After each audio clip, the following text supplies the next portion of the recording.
بسم اللہ الرحمن الرحیم۔ یہ ریڈیو قطر ہے۔ اب آپ محمود احمد سے خبریں سنیے۔ ابتدا میں پیش خدمت ہیں اہم خبروں کی سرخیاں۔ رئیس معمیر کل نیو یارک پہنچ گئے، جہاں وہ اقوام متحدہ کی جنرل اسمبلی کے 76ویں سیشن کے اجلاسوں میں قطری وفد کی قیادت کریں گے۔ قطر چیریٹی کی جانب سے فراہم کردہ انسانی امداد پر مشتمل شپمنٹ لے جانے والا قطر کا چھٹا کارگو طیارہ کل افغانستان کے دارالحکومت کابل پہنچ گیا۔ وزارت صحت نے کہا ہے کہ ملک کے اندر کرونا وائرس کے مزید 135 مریض صحت یاب ہو گئے ہیں، جس کے بعد شفا پانے والے افراد کی مجموعی تعداد اب 2,32,952 ہو گئی ہے۔ اور روس کے صدر نے شنگھائی تعاون تنظیم SCO میں قطر کو ڈائیلاگ پارٹنر کا درجہ دیے جانے کی تعریف کی ہے۔ یہ تھی اہم خبروں کی سرخیاں، اور اب سے چند لمحوں بعد تفصیل سے خبریں نشر کی جائیں گی۔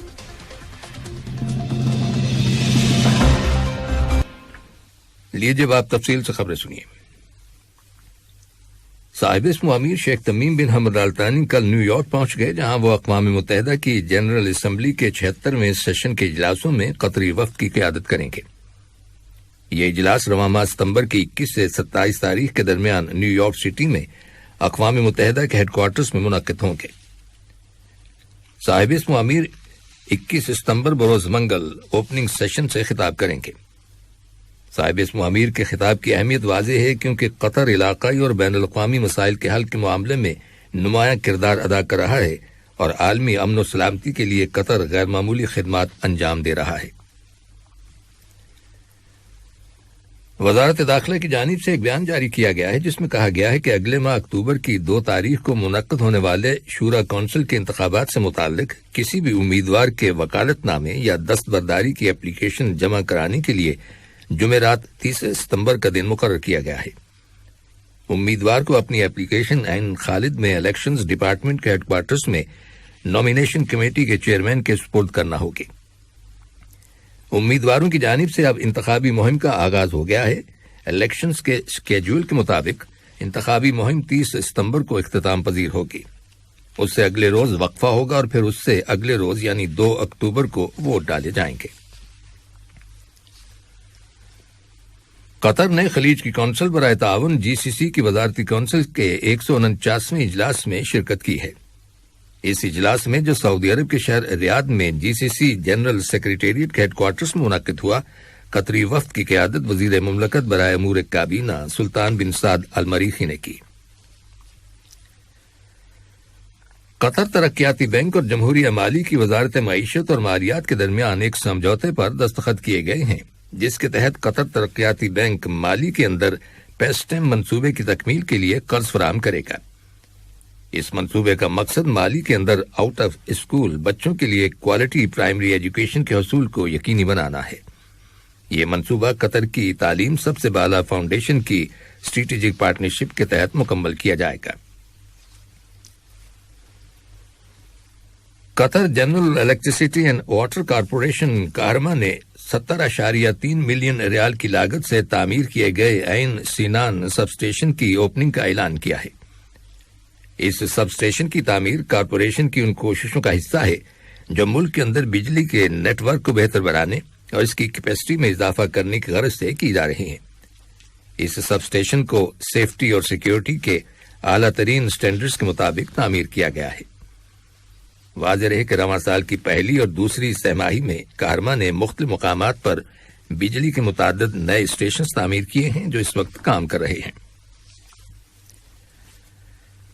قطر ترقیاتی فنڈ QFD کے تعاون سے قطر چیریٹی کی جانب سے فراہم کردہ انسانی امداد پر مشتمل شپمنٹ لے جانے والا قطر کا چھٹا کارگو طیارہ کل اسلامی جمہوریہ افغانستان کے دارالحکومت کابل کے بین الاقوامی ہوائی اڈے پر پہنچ گیا۔ اس امدادی شپمنٹ میں 20 ٹن اشیاء خوردنوش شامل ہیں، جنہیں متعلقہ اتھارٹیز نے مستحق افراد میں تقسیم کرنا شروع کر دیا ہے۔ افغانستان کے لیے قطری انسانی امداد کا ٹوٹل والیوم 138 ٹن تک پہنچ چکا ہے، جس میں ادویات، میڈیکل ایکوپمنٹ اور مختلف فوڈ آئٹمز شامل ہیں۔ قطر کی جانب سے افغانستان کے عوام کے لیے امدادی سامان کی سپلائی کا یہ سلسلہ بدستور جاری ہے۔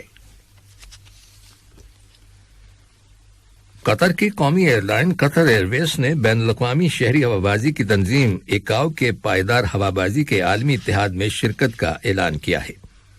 قطر ایئر ویز اس عالمی اتحاد میں شامل ہونے والی مشرق وسطیٰ کے علاقے کی پہلی ایئر لائن بن گئی ہے۔ وزارت بلدیات اور ماحولیات نے قطر یونیورسٹی کے تعاون سے اوزون لیئر کے تحفظ کے عالمی دن کے موقع پر آج ایک ورچوئل ایونٹ کا اہتمام کیا ہے۔ یہ دن ہر سال ستمبر میں تیسرے ہفتے کے روز منایا جاتا ہے۔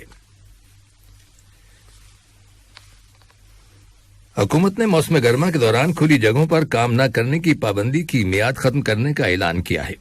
اس ضمن میں وزارت انتظامی ترقی، محنت اور سماجی امور کی جانب سے ایک بیان میں وزارت نے تمام بزنس اونرز سے کہا ہے کہ وہ کرونا وائرس کی روک تھام کے حوالے سے لوگوں کو جانکاری فراہم کرنے کا سلسلہ جاری رکھیں اور ورک سائٹس پر یعنی کام کرنے کی جگہوں پر پیشہ ورانہ حفاظتی تدابیر ضرور اختیار کریں اور ورکرز کو وہ تمام سہولتیں فراہم کریں جو ایک مثالی اور صحت مند ماحول کے لیے ضروری ہیں۔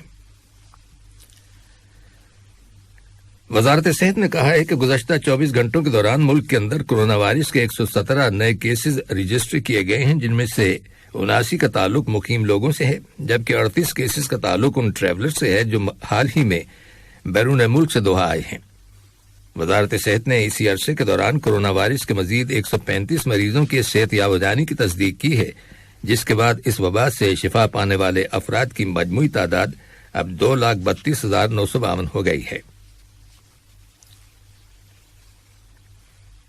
روس کے صدر ولادیمیر پوٹن نے شنگھائی تعاون تنظیم SCO میں قطر کو ڈائیلاگ پارٹنر کا درجہ دیے جانے کی تعریف کی ہے اور کہا ہے کہ روس SCO کی مختلف سرگرمیوں میں قطر کی فعال شمولیت کی بھرپور حمایت کرتا ہے۔ تاجکستان کے دارالحکومت دوشنبے میں شنگھائی تعاون تنظیم کے سربراہ اجلاس میں افغانستان اور دہشت گردی کے مسئلے کے بارے میں غور و خوض کیا گیا۔ اجلاس کے شرکاء نے اس بات پر زور دیا کہ عالمی برادری کو انتہا پسندی، تخریب کاری اور دہشت گردی کے خلاف متحد ہو کر لڑنے کی ضرورت ہے۔ پاکستان اور بھارت کے وزرائے اعظم نے اس امید کا اظہار کیا کہ عالمی برادری اس ضمن میں سنجیدہ کوشش کرے گی اور دہشت گرد گروہوں کو افغانستان کے اندر دوبارہ منظم ہونے کا موقع نہیں دیا جائے گا۔ انہوں نے افغانستان کے اندر امن و امان قائم کرنے کی ضرورت پر زور دیا اور طالبان سے کہا کہ وہ حسب وعدہ ملک کے اندر ایک جامع اور نمائندہ حکومت کے قیام کو یقینی بنائیں جس میں تمام نسلی گروپوں کی نمائندگی ہو۔ یہ خبریں ریڈیو قطر سے نشر کی جا رہی ہیں۔ اقوام متحدہ کی سلامتی کونسل نے متفقہ طور پر افغانستان کے اندر عالمی امدادی مشن یوناما کو مزید 6 ماہ تک جاری رکھنے پر اتفاق کیا ہے۔ 15 رکنی سلامتی کونسل نے اقوام متحدہ کے سیکریٹری جنرل انتونی گٹرس سے کہا ہے کہ وہ حالیہ سیاسی، سیکیورٹی اور سماجی پیش رفت کی روشنی میں یوناما کے مینڈیٹ کے لیے اسٹریٹجک اور آپریشنل سفارشات کے بارے میں 31 جنوری سن 2022 تک اپنی رپورٹ پیش کریں۔ روس میں 3 روزہ پارلیمانی الیکشنز کے لیے ووٹ ڈالنے کا سلسلہ جاری ہے اور الیکشنز میں حکومت نواز یونائٹڈ رشیا پارٹی کی یقینی کامیابی کی پیشگوئی کی گئی ہے۔ ووٹ ڈالنے کا سلسلہ کل جمعے کے روز شروع ہوا اور یہ کل اتوار تک جاری رہے گا۔ تقریباً 110 ملین لوگ ووٹ ڈالیں گے۔ برطانیہ کی حکومت نے پاکستان کا نام کووڈ-19 کے دوران سفر کرنے کے لیے خطرناک سمجھے جانے والے ملکوں کی ریڈ لسٹ سے خارج کر دیا ہے۔ اب سفری پابندیوں میں نرمی کا اطلاق 22 ستمبر بروز بدھ کو پاکستان کے اسٹینڈرڈ ٹائم کے مطابق صبح 8 بجے سے ہوگا۔ فلپین کے دارالحکومت منیلا میں کئی ہفتوں تک بند رہنے کے بعد تمام ریسٹورینٹ، سیلونز اور دیگر چھوٹے بزنس کھول دیے گئے ہیں۔ حکومت نے انہیں ملک کے اندر کرونا وائرس کے پھیلاؤ کو روکنے کے لیے عارضی طور پر بند کرنے کا فیصلہ کیا تھا۔ لیبیا کی حکومت نے آج سے تیونس کے ساتھ ملنے والی ملک کی سرحد کو دوبارہ کھول دینے کا اعلان کیا ہے۔ یہ کارروائی لیبیا کی قومی یکجہتی کی حکومت اور تیونس کی حکومت کے مابین طے کیے گئے ایک معاہدے کی روشنی میں عمل میں آئی ہے۔ برطانیہ، امریکہ اور آسٹریلیا نے ایشیا پیسیفک کے علاقے میں سیکیورٹی سے متعلق ایک تاریخی معاہدے کا اعلان کیا ہے جس کا اصل مقصد اس خطے میں چین کی بڑھتی ہوئی طاقت کا مقابلہ کرنا ہے۔ اس معاہدے کی روح سے آسٹریلیا امریکی ٹیکنالوجی کی مدد سے جوہری ایندھن سے لیس آبدوز کشتیاں تیار کرے گا۔ اسی دوران میں چین کی وزارت خارجہ کے ترجمان نے ایک بیان میں کہا ہے کہ یہ معاہدہ علاقائی امن و استحکام کو بری طرح سے متاثر کرے گا اور اس سے اسلحے کی دوڑ میں شدت آ جائے گی۔ ادھر فرانس نے امریکہ کے صدر جو بائیڈن پر الزام عائد کیا ہے کہ وہ اپنے پیش رو سابق صدر ڈونلڈ ٹرمپ کی پالیسی کو اپنائے ہوئے ہیں، جس کے تحت فرانس کو آسٹریلیا کے ساتھ ایک منافع بخش دفاعی معاہدے سے الگ کر دیا گیا تھا۔ فرانس کے وزیر خارجہ جین لیڈریان کا بیان برطانیہ، امریکہ اور آسٹریلیا کے درمیان ایشیا پیسیفک کے علاقے میں سیکیورٹی شراکت داری کے اعلان کے بعد منظر عام پر آیا ہے۔ آخر میں اہم خبروں کی سرخیاں ایک بار پھر سن لیجیے۔ صاحب اسم امیر کل نیو یارک پہنچ گئے، جہاں وہ اقوام متحدہ کی جنرل اسمبلی کے 76ویں سیشن کے اجلاسوں میں قطری وفد کی قیادت کریں گے۔ قطر چیریٹی کی جانب سے فراہم کردہ انسانی امداد پر مشتمل شپمنٹ لے جانے والا قطر کا 6واں کارگو طیارہ کل افغانستان کے دارالحکومت کابل پہنچ گیا۔ وزارت صحت نے کہا ہے کہ ملک کے اندر کورونا وائرس کے مزید 135 مریض صحت یاب ہو گئے ہیں، جس کے بعد شفا پانے والے افراد کی مجموعی تعداد اب 2,32,952 ہو گئی ہے۔ اور روس کے صدر نے شنگھائی تعاون تنظیم SCO میں قطر کو ڈائیلاگ پارٹنر کا درجہ دیے جانے کی تعریف کی ہے۔ ریڈیو قطر سے خبروں کا آج کا پہلا بلیٹن ختم ہوا۔